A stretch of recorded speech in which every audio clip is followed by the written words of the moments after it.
السلام علیکم ناظرین، میں ہوں منصور علی خان. اپنے ڈیل چینل کے اوپر آپ کو خوش آمدید کہیں گے. ناظرین، پچھلے 12 گھنٹے میں اہم ترین خبریں جو ڈیولپ ہوئی ہیں اس کے بارے میں بات کریں گے. خاص طور پہ ایک کراچی کے اندر جو واقعہ پیش آیا اس کی ویڈیو کافی وائرل ہوئی ہے. سلمان فاروقی نامی ایک شخص جس کے گارڈ نے ایک نوجوان کے اوپر تشدد کیا، جس کی بہنیں جو ہیں وہ ہاتھ جوڑ کے اس کی منتیں کرتی رہیں کہ اس کے اوپر تشدد نہ کیا جائے، اس کی گرفتاری ہو گئی ہے. یہ بڑی خبر کچھ دیر پہلے آئی ہے، اس کی ڈیٹیلز بھی آپ کے ساتھ شیئر کریں گے. آپریشن سپائڈرز ویب، یہ کیا چیز ہے؟ اس آپریشن کو کس طرح منعقد کیا گیا ہے؟ تباہی کس طرح کی گئی؟ اس کے ذریعے اربوں ڈالر کا نقصان کس طرح پہنچایا گیا؟ اس کی ڈیٹیلز بھی ابھی تھوڑی دیر میں آپ کے ساتھ شیئر کرنے جا رہے ہیں. اس کے اندر جو ڈرونز سے ان کا کس طرح استعمال کیا گیا ہے اس کے بارے میں بات کریں گے. مودی کی انٹرنیشنل انسلٹ. مودی اس طرح لگ رہا ہے جیسے صرف پاکستان سے مار نہیں کھا رہا بلکہ پوری دنیا میں مختلف ملکوں سے مار کھا رہا ہے، اور اپنے گھر کے اندر بھی جو ہے اس کو کافی مار پڑ رہی ہے. تو اس کے بارے میں بھی بات کریں گے. لیکن سب سے پہلے لوکل پالیٹکس. 24 گھنٹے پہلے جو الیکشنز ہوا ہے، کنٹروورسی الیکشن کے بعد ہی شروع ہو گئی تھی، دھاندلی کے الزامات، اس کے بارے میں بھی بات کریں گے. لیکن اس سے پہلے آپ سے ریکویسٹ کہ چینل کو سبسکرائب کرنا مت بھولیے گا، بیل آئیکن پریس کیجیے. اگر آپ کو ویڈیو پسند آئے اسے لائک اور شیئر ضرور کیجیے گا. اچھا جی، سب سے پہلے تو سمبڑیال کا الیکشنز جو کہ مسلم لیگ نون نے بڑی بھاری لیڈ کے ساتھ جو ہے وہ جیتا ہے، لیکن پاکستان تحریک انصاف بالکل بھی سیٹسفائیڈ نہیں ہے اس الیکشن رزلٹ سے. ان کا یہ کہنا ہے کہ شدید ترین دھاندلی کی گئی ہے اور اس دھاندلی کے ذریعے جو ہے مسلم لیگ نون نے یہ سیٹ حاصل کی ہے. سلمان اکرم راجہ آج میڈیا سے گفتگو کر رہے تھے. انہوں نے کہا کہ یہ لوگوں کو کہتے ہیں کہ ہم آپ کو انسان نہیں سمجھتے، آپ کی رائے کی کوئی اہمیت نہیں ہے. یہ 8 مئی کو بھی ہوا، کل بھی ہوا اور پہلے بھی ہوا. ہمیں کہا گیا کہ تم ایک غلام ہو. ملک میں ڈکٹیٹرشپ ہے، جمہوریت کا لبادہ اڑا ہوا ہے، کوئی عدلیہ اور کوئی جج آزاد نہیں. یہ 8 مئی کا تھا کہ انہوں نے 8 فروری کا تھا، یہ چیک کرنا پڑے گا. 8 فروری کو الیکشن ہوا تھا. انہوں نے کہا کل ڈاکہ سمبڑیال میں نہیں ڈالا گیا بلکہ آپ کے نفس پر ڈالا گیا ہے. عمران خان کوئی ڈیل نہیں کرے گا، وہ آپ کے بچوں کی جنگ لڑ رہا ہے، ہم جہاد کر رہے ہیں. 8 فروری کو یہ کام سیکھ رہے تھے، اب یہ ماہر ہو گئے ہیں. حکومت یورپی یونین کی رپورٹ سامنے لے کر آئے. تو یہ سلمان اکرم راجہ صاحب نے گفتگو کی. حماد اظہر صاحب جو کہ آپ کو ویسے منظر عام پہ کہیں نظر نہیں آتے، لیکن انہوں نے اس کے اوپر ٹویٹ کر دیا ہے. انہوں نے ٹویٹ کیا، انہوں نے کہا سمبڑیال نون لیگ کے اندرونی ذرائع بتاتے ہیں. اچھا، مطلب جملے کی کنسٹرکشن ہی جو پہلا جملہ ہے نا وہ اتنا مزے کا خیز ہے. حماد اظہر کہہ رہے ہیں کہ جی اس کے مسلم لیگ نون کے اندرونی ذرائع ہیں، مطلب آف آل دا پیپل. مطلب کچھ کیلکولیشن کوئی سمجھ آتی ہے کہ بھائی آپ پی ٹی آئی کے مطلب ٹکٹ، آپ پی ٹی آئی کے رہنما ہیں اور آپ کے مسلم لیگ نون کے اندر اندرونی ذرائع جڑے یہ سیاستدان اور وہ باہر بیٹھا یوٹیوبر جو ہے نا، یہ جب صحافی بننے کی کوشش کرتے ہیں نا، مجھے اتنی کو ہنسی آتی ہے ان کے اوپر. یار don't try to act like a journalist for God sake. تم لوگ سیاستدان ہو، اپنی سیاستدانوں والی لینگویج یوز کیا کرو. ہمارے مسلم لیگ نون کے اندرونی ذرائع فار گاڈ سیک. وہ کہتا ہے جی مسلم لیگ نون کے اندرونی ذرائع بتاتے ہیں کہ 25,000 جعلی بیلٹ پیپرز چھپائے گئے تھے، لیکن اس کی کاسٹنگ کے باوجود بھی تحریک انصاف برتری میں نظر آ رہی تھی. اچھا، یہ مسلم لیگ نون والے مطلب پیپر چھاپ رہے ہیں، ٹھیک ہے ہوگا، میں یہ نہیں کہ ہو سکتا ہے 2 نمبری کی ہے انہوں نے، لیکن آپ کو حماد اظہر کو انفارمیشن وہ پہنچا رہے ہیں. حماد اظہر صاحب 25,000 سے جعلی ووٹ چھپائے ہیں فار گاڈ سیک یار. تو آگے کہتا ہے جی پھر پنجاب پولیس اور انجینئرز کو اور پھر پنجاب پولیس اور ایجنسیز کو پولنگ کے بعد آپریشن کرنے کے لیے بھیجا گیا تاکہ تحریک انصاف کی پرچیاں ڈبوں سے نکالی جائیں. ٹھیک ہے، ان کا اعتراض ہے، وہ بے شک 100 دفعہ کریں، لیکن یہ اندرونی ذرائع والی بات مجھے سمجھ نہیں آئی. مریم اورنگزیب نے ٹویٹ کیا، انہوں نے کہا جی P T I circus is back, same old script, lies, drama and non stop whining. When you have no results to show, you cry louder, defeat looking desperate, screaming like sore losers because they are sore losers. No plan, no shame, just non-stop propaganda as always. یہ مریم اورنگزیب صاحبہ نے جو ہے اس کے اوپر racket کیا ہے.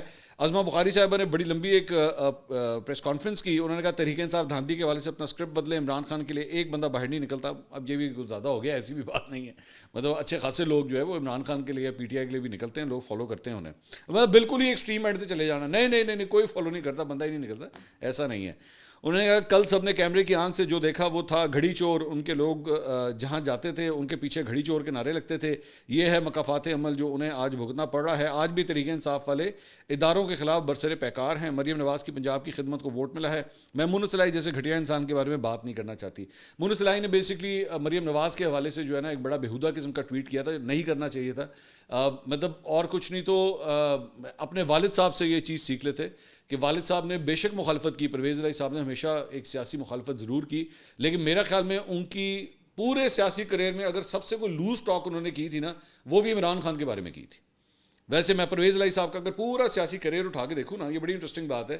تو آج جس پارٹی کے اندر وہ شامل ہے یا ان کا بیٹا جس پارٹی میں شامل ہے، ان کے پورے سیاسی کریئر میں سب سے زیادہ لوز ٹاک اگر انہوں نے کسی جگہ پہ بھی کہی وہ عمران خان کے بارے میں تھی کہ آج بھی اس کے پیمپر چینج کیے جاتے ہیں. بس یہ سب سے میرے خیال میں ایک لوز ان کی گفتگو تھی, ورنہ میں نے آج تک کبھی ان کو اس قسم کی گفتگو کرتے ہوئے جو ہے نا میں نے آج تک کبھی نہیں سنا.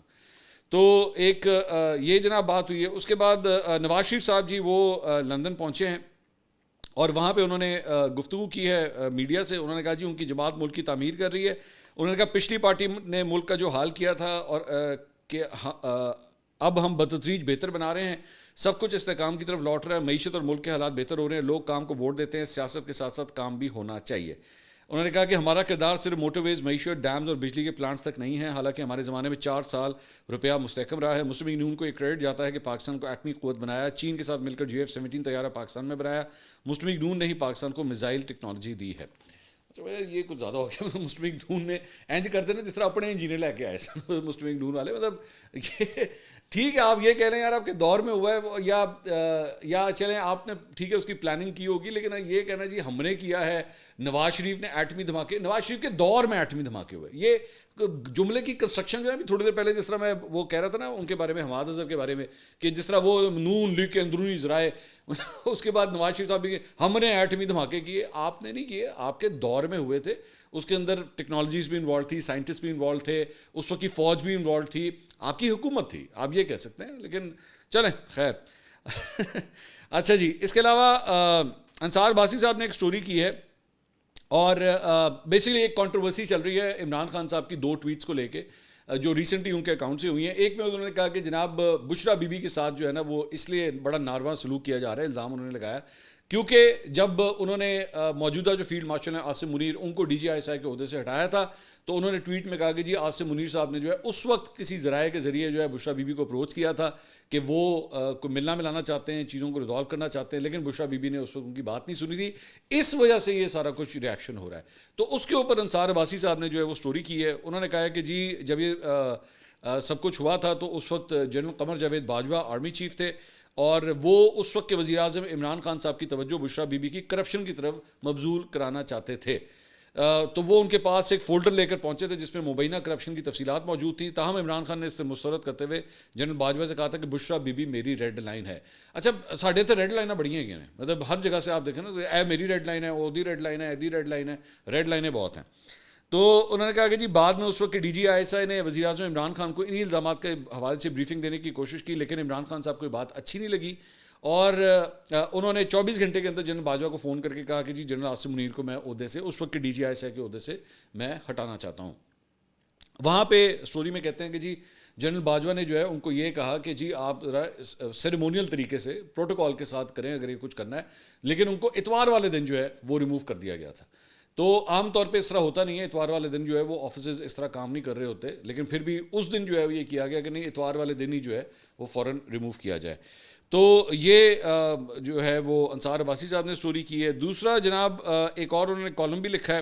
انہوں نے کہا جی عمران خان نے ایک مرتبہ پھر تحریک انصاف کو احتجاجی تحریک چلانے کا کہہ دیا اور ساتھ ہی یہ بھی واضح کر دیا کہ حکومت اور حکومت میں شامل سیاسی جماعتوں سے کوئی بات نہیں ہوگی, بات ہوگی تو صرف اور صرف اسٹیبلشمنٹ کے ساتھ.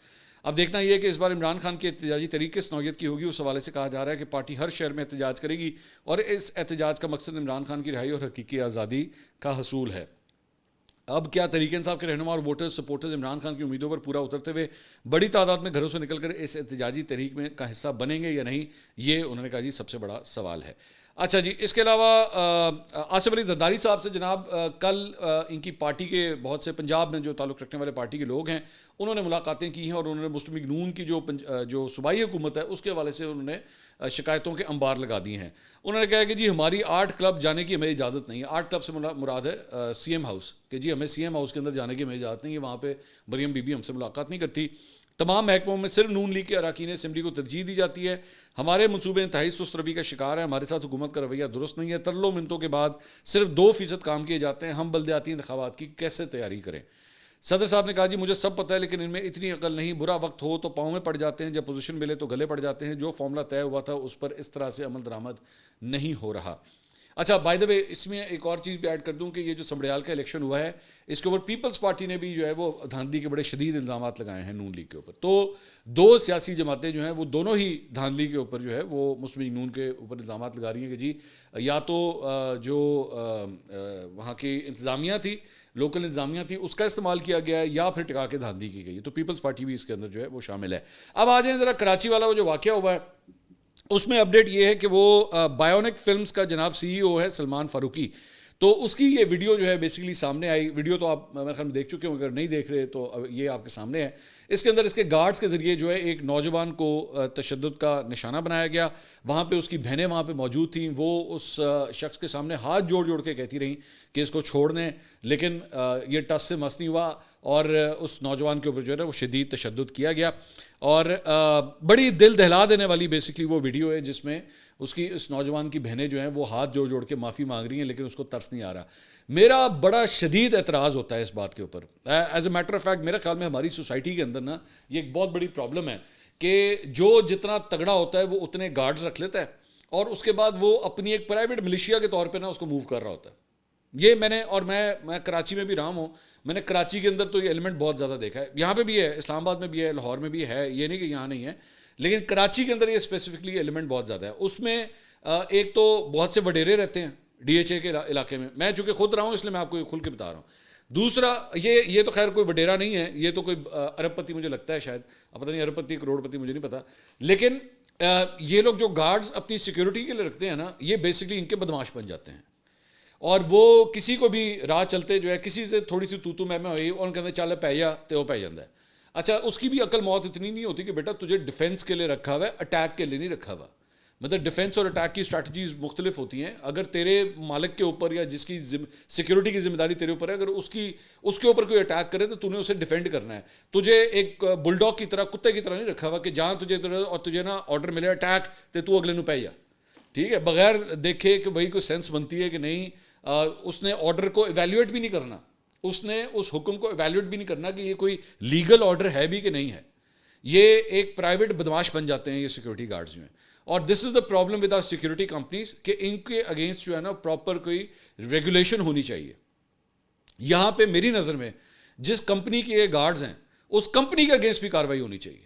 صرف یہ وہ بائی دا وے وہ جو سلمان فاروقی ہے وہ تو گرفتار ہو گیا ہے, وہ اس کی یہ تصویر بھی آ گئی ہے, گرفتار ہو گیا ہے, لیکن میری نظر میں ان گارڈز کے اگینسٹ جو اس کی کمپنی ہے ان کی بھی ہونی چاہیے کہ کیا ان کو پراپرلی ٹرین کیا گیا تھا, کیا ان کو سکھایا گیا تھا, کیا ان کو سمجھایا گیا تھا کہ بیٹا کون سا آرڈر آپ نے ماننا ہے اور کون سا آرڈر نہیں ماننا ہے. آج جو گارڈ ہوتا ہے نا ایک گارڈ, اس کی بھی آپ کو پتہ ہے مختلف کیٹیگریز ہیں. مثال کے طور پہ ایک ایسا گارڈ جو گاؤں کے اندر جو ہے وہ کسان ہوتا ہے یا ایون نائی ہوتا ہے, آپ نے اس کے ہاتھ میں جو ہے وہ بیسکلی ایک کارتوس والا جو ہے وہ رائفل پکڑانی ہے اور آپ اس کی سیلری جو ہے نا 25 سے 30 ہزار روپے لینا شروع ہو جاتے ہیں. اگر ایک ٹرینڈ پروفیشنل ہوگا, پراپرلی ٹرینڈ پروفیشنل کمانڈو مطلب رہ چکا ہوگا, تو اس کی سیلری کوئی 80-90 ہزار سے سٹارٹ ہوتی ہے اور 1.5 لاکھ تک جاتی ہے. لیکن یہ کہ وہ پراپر ٹرینڈ ہوگا, اس کو گن پراپرلی فائر کرنی آتی ہے, ایم کرنا آتا ہے, اپنے اعصاب پہ قابو رکھنا آتا ہے, یہ ساری چیزیں ہوتی ہیں. یہ گارڈز کے ریٹس ہوتے ہیں. لیکن پرابلم یہ ہے کہ یہاں پہ بڑے بڑے امیر کبیر نو دولتیے جو ہوتے ہیں وہ ان گارڈز کو رکھتے ہیں اور اس کے بعد اپنے بل ڈاگس کی طرح انہیں استعمال کرتے ہیں. اور اتنی یہ درد بھری مطلب یہ ویڈیو ہے کہ جس کے اندر وہ بچی ہاتھ جوڑ کے اس کے ترلے کر رہی ہے کہ رک جا مت کر میرے بھائی کے ساتھ اس طرح. لیکن ان بغیرت اور بے شرموں کو جو ہے نا وہ اچھا میں آپ کو ابھی سے بتا دوں, یہ میں آپ کو ابھی سے پریڈکٹ کر کے بتا دوں, ہمارا نظام اتنا کمزور ہے کہ آپ دیکھ لیجئے گا کہ یہ معاملہ جو ہے نا اس کی صلح صفائی ہو جانی ہے, یا صلح صفائی ہو جانی ہے یا اس کو بیل مل جانی ہے, یا آپ دیکھ لیجئے گا. یہ ابھی اس کا بڑا رولا رپا رہے گا, لوگ ڈسکس کریں گے, سارا کچھ ہوگا اور الٹیمیٹلی آپ دیکھ لیجئے گا چیز ڈائی ڈاؤن ہو جائے گی. اور یہی سب سے بڑا المیہ ہے, یہی سب سے بڑی پرابلم ہے کہ نو دولتیوں کو نا بار بار جو ہے یہ شے ملتی ہے یہ چیز کرنے کی, اور وہ سمجھتے ہیں جیسے وہ پتہ نہیں اس نظام کو جس طرح مرضی چاہیں ٹویسٹ کر سکتے ہیں, جس طرح مرضی چاہیں. میرے بس میں اگر ہو جس طرح یہ بچی ہاتھ جوڑ کے معافی مانگ رہی ہے نا, جب تک یہ شخص ان لوگوں کے سامنے, ان بچوں کے سامنے یوں ہاتھ جوڑ کے معافی نہ مانگے اور اس کی اس طرح ویڈیو نہ بنے اور پورا پاکستان جب تک نہ دیکھے, اس شخص کو کبھی نہیں چھوڑنا چاہیے, تاکہ اسے لگ پتا جائے کہ بے شک تیرے پاس پیسہ ہے, بے شک تو گارڈز رکھ سکتا ہے, لیکن اس کا مطلب یہ نہیں ہے کہ تو کوئی بادشاہ ہے اور تیرے اگینسٹ نظام کام نہیں کرے گا. اس کو مجبور کریں گے یہ ہاتھ جوڑ کے معافی مانگے, تبھی کہانی آگے چلے گی. اس کے علاوہ جناب ایک سٹوری ایک اور وہ ہے آپریشن اسپائڈرز ویب. بیسکلی یہ آپریشن اسپائڈر ویب جو ہے یہ پچھلے 48 گھنٹے کے اندر ڈیولپ ہوا ہے, اور یہ ہے یوکرین نے جس طرح رشیا کو ٹارگٹ کیا ہے.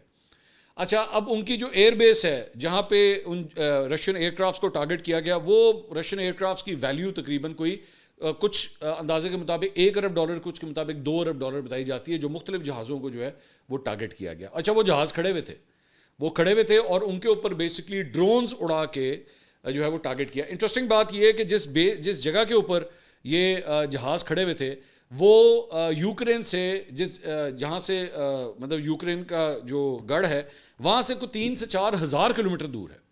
تو سب سے پہلے تو ایکچولی یہ سوال ہونا شروع ہوا کہ بھائی یہ اتنی دور ڈرونز اڑ کس طرح گئے. اب بعد میں وہ سٹوری پتہ لگی.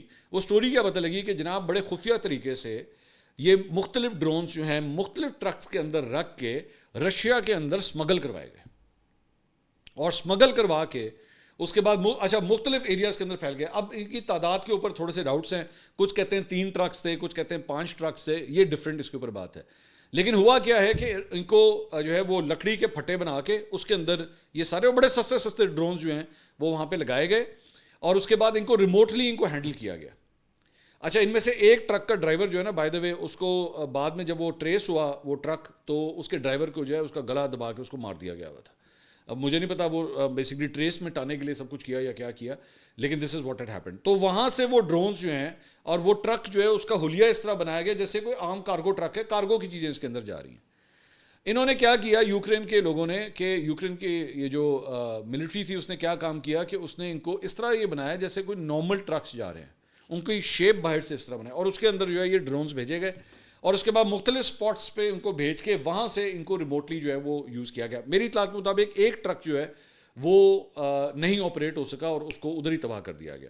اب یا وہ سیلف ڈسٹرکٹ ہوا ہے یا اس کو تباہ کیا گیا, اس کے اوپر ڈاؤٹس ہیں. لیکن اس طرح یہ اسمگل ہوئے اور پھر وہاں سے اوپر ٹرک کا جو اوپر والا حصہ ہوتا ہے اسے کھولا گیا, ڈرونز وہاں سے اڑائے گئے اور ایئر بیسز کے اوپر لے جا کے جو مختلف جہاز تھے ایگزیکٹ پن پوائنٹ کر کے ان کے جہازوں کے اوپر جو ہے وہ ڈرونز گرائے گئے اور وہاں پہ دھماکے کیے گئے اور جس کی وجہ سے بڑا سویر قسم کا نقصان ہوا ہے. رشیا کے لیے صرف اور صرف یہ بات نہیں ہے کہ یہ اٹیک ہوا ہے, امبیرسنگ بہت ہے.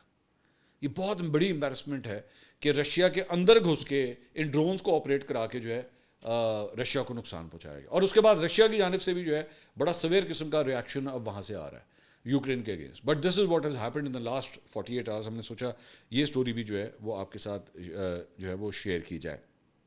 اچھا جی اب آ جائیں ذرا اپنے پڑوسی ملک کی طرف, ادھر بھی دیکھ لیتے ہیں مودی کی جناب کیا انسلٹ ہو رہی ہے.